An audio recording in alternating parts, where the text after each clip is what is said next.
Hi everybody, Adam here from Adam's Gaming Realm, and I'm here to talk about Pokemon.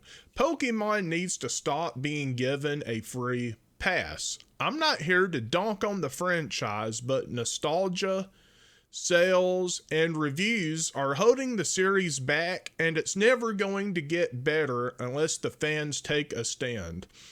Yes, going fully 3D is bold for the franchise, but it still lacks voice acting and other stuff that you would see in more modern titles. I'm going to get to that later.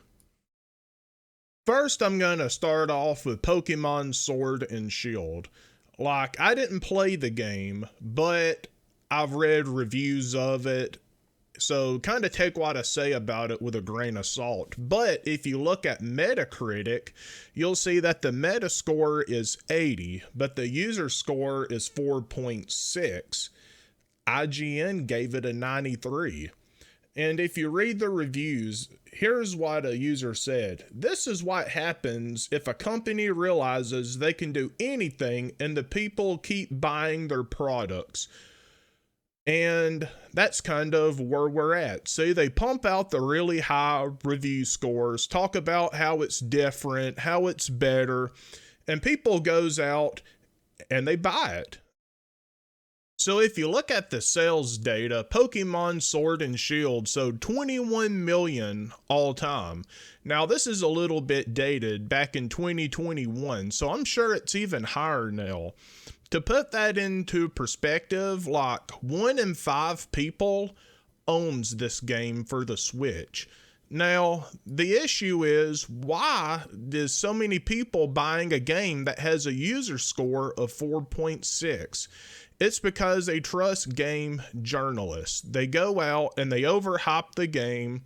They say it's the best in the series. Every single time a new Pokemon game comes out, it's the best in the series and it has innovation, and they give it a high score almost always. Let's look at some of the reviews and what they've said. Like, IGN hasn't put theirs out yet, but a lot of people has. As you can see, it's getting several perfect scores, and comicbook.com says it's a must-play Pokemon game destined to land on many top games of the year. Let that sink in. This is a top game over stuff like Elden Ring, God of War, Horizon Forbidden West, etc. And VGC. It may not have been apparent from the trailers, but this is one of the most entertaining, engaging, and engrossing games in the entire history of the Pokemon series. Yes, it's a leap forward, but they have to do more. So, God is Geek. If this is the future of the series, I'll be incredibly happy. Well, have fun with your N64 graphics. And they go to say, this is the best Pokemon game ever made. GamePro Germany, one of the best games in the series. It's a masterpiece. This is one of the best Pokemon games ever.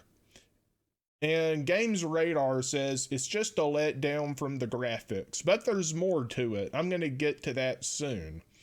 It says it's not without its blemishes, largely in the dreadful visuals.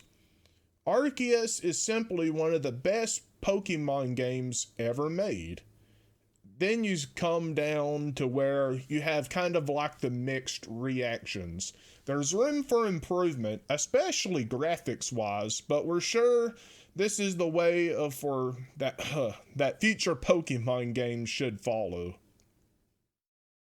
So, okay, VG247, it is the best mainline series Pokemon game in a long, long time. GameSpot's review was alright. I mean, it said its shortcomings, it talked about it being grindy, and all of that. I'll give GameSpot a pass, because they did talk about its shortcoming. Digital Trends, it's a step in the right direction for the Asian series, even if its technical limits can't support its ambitions. I'm going to get into that soon. I'm going to show some other games on the Switch so you can see what the system is actually capable of. PC Mag. I don't know why PC Mag is reviewing Switch games, but whatever. They say it's not the open world Pokemon game fans have been waiting for, but it's still the most ambitious experience yet. In IGN Italy, Pokemon Legends should have been the next new step in the franchise, but it turned out to be a disappointing experience. So, there's some people that's giving it bad reviews, but for the most part, people are absolutely nutting over this game and it doesn't deserve it. I wanted to show some graphics comparison. Like, this is Nintendo's footage, they own it, and I'm not trying to steal their work, but look at how bare that looks. That's almost N64 quality. You don't see any trees out. And while you're going through, you just see how it kind of looks bland. And the gameplay is good, it's decent, but the narrative and the direction need some work. Like, for example, you go and you don't just catch all the Pokemon, you have to research them. So, for example, you may have to catch a Pokemon 10 times, you may have to defeat one 10 times, so on, like catch one stealthily, so on and so on. And when you do all of that, you earn stars, which allows you to go to a next region. It's nothing but a big grind, and it takes the satisfaction out of it. I'm also tired about hearing about the limitations of the Switch. Like, it has the power greater of a PS3 and an Xbox 360, like significantly powerful. In fact, if a game like Skyrim can run on the Switch, look decent, have good frame rate, all of the voice acting, and so on, then a first party Pokemon game should do the same. Dying Light is probably the best looking game on the Switch. Digital Foundry calls it a technical marvel. This demonstrates Nintendo is just phoning it in and being lazy with Pokemon. I know I've ranted for a while and you probably think I'm anti-Pokemon and Nintendo, but that isn't the case. I just want a good, modern Pokemon game.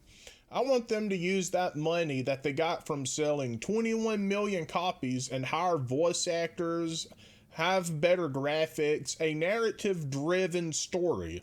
If we settle for the old school Monster Hunter grindy gameplay, muddy graphics, Game Freak will never evolve. In fact, I feel that Nintendo should let a different developer work on the new mainline Pokemon game. I know many will disagree, and I respect your opinion. Let me know how you feel about the game in the comments section, and if you think I'm wrong, let me know about that too. I will see you next time. Adam out. I'm fairly new to YouTube, and I know this Pokemon video's a little bit controversial. Luna sure doesn't like it, I guess. But anyway, subscribe and like the video if you like it. If you dislike it, dislike it.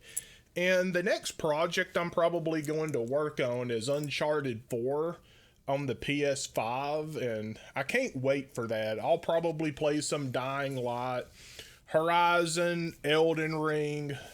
You get the picture. So, as they say on OnlyFans, subscribe for more content.